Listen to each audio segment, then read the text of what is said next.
अच्छा, ये जो किला जयगढ़ है, ये उन्हीं मानसिंह का है जो जोधाबाई मतलब अकबर के साथ शादी हुई थी? यही बड़ी समस्या है। हर आदमी हमारे इतिहास में कहीं भी लिखा हुआ नहीं है, लेकिन ये एक serial Jodha Akbar serial picture बना के हमारे हिंदू संस्कृति को, हिंदुओं का, सनातनी लोगों का, इन वीर योद्धाओं को सर झुकाने के लिए इनको एक पॉइंट मिल गया, झूठा पॉइंट बना लिया। कोई इतिहास में कहीं लिखा हुआ नहीं है। एक सीरियल और एक पिक्चर बना के इन्होंने झूठा, एक जोधाबाई आमेर की राजकुमारी थी, कोई उसको मान सिंह की बहन बताता है, कोई कौन बताता है, अकबर से शादी करती, लेकिन जोधाबाई नाम की राजकुमारी आमेर के अंदर थी ही नहीं। मैं उसी किले में बैठा हूँ, जयगढ़ फोर्ट के सामने, जो राजा मान सिंह का किला था।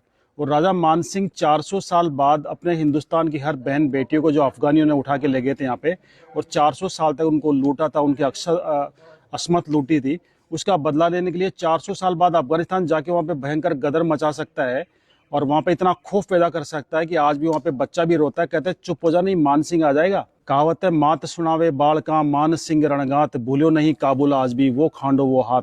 माता आज भी अपने बच्चों को मान सिंह रणगाथा के बारे में सुनाता है कि काबुल आज भी वो मान सिंह का हाथ खाना नहीं बोला है।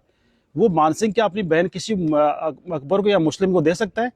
अफगानिस्तान लूटने के बाद उस आदमी ने अपनी लाइफ के अंदर 7,000 मंदिर बना दिए थे मुगलों के टाइम में, जब मंदिर का नाम लेना भी गुनाह था। आज भारत सरकार को 80 साल बाद भी एक मंदिर बनाने में 80 साल लगे, आज़ादी के बाद एक मंदिर, राम मंदिर बनाने में।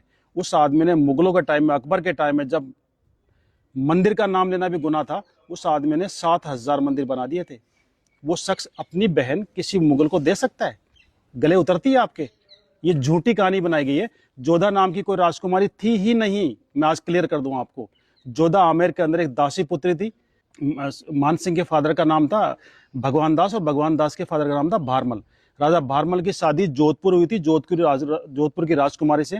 उनके साथ जो दासी आई थी वो पर्शियन थी, ईरानी मुसलमान थी, वो शिया मुसलमान थी, पर्शियन थी। उसकी दासी की लड़की, दासी जो डिलीवरी पीरियड में खत्म हो गई थी, उसकी बच्ची, जिसको आमेर की रानी ने, भारमल की वाइफ ने पाल पोस के बड़ा किया, बच्ची की तरह रख के उसको दूध पिला के बड़ा किया। उसकी शादी, क्योंकि वो मुस्लिम थी इसलिए उसका धर्म खराब नहीं हो, इसलिए उसको बेटी के बराबर पाल के उसकी शादी अकबर जैसे बादशाह से करके अपना धर्म निभाया था कि किसी मुस्लिम की शादी हिंदू से नहीं करूं। और लोगों ने उसको कहानी बना दी कि सब जो मान सिंह की सिस्टर थी, मान सिंह की बुआ थी, अकबर से शादी कर दी। मान सिंह जैसा तो योद्धा ही नहीं था। अगर मान सिंह नहीं था उस समय सनातन ही खत्म हो जाता। आज हर मंदिर के ऊपर आपको पचरंगा झंडा नजर आता है। पता है पचरंगा झंडा क्यों लगाते हैं? अफगानिस्तान के 5 कबीलों को जो हराया था, 5 टुकड़ों में डिवाइड था अफगानिस्तान, काबुल, कंधार, बलख, गजनी और तजाक। खूंखार कबीले थे। दुनिया की कोई सेना वहां पे गई लेकिन जिंदा वापस नहीं आई थी। उस अफगानिस्तान को मान सिंह ने एक युद्ध में पूरे कंट्री को परास्त कर दिया था। 5 के झंडे छीने, उनको 5 को मिलाए, उस विजय की याद में अपना पचरंगा झंडा रखा था।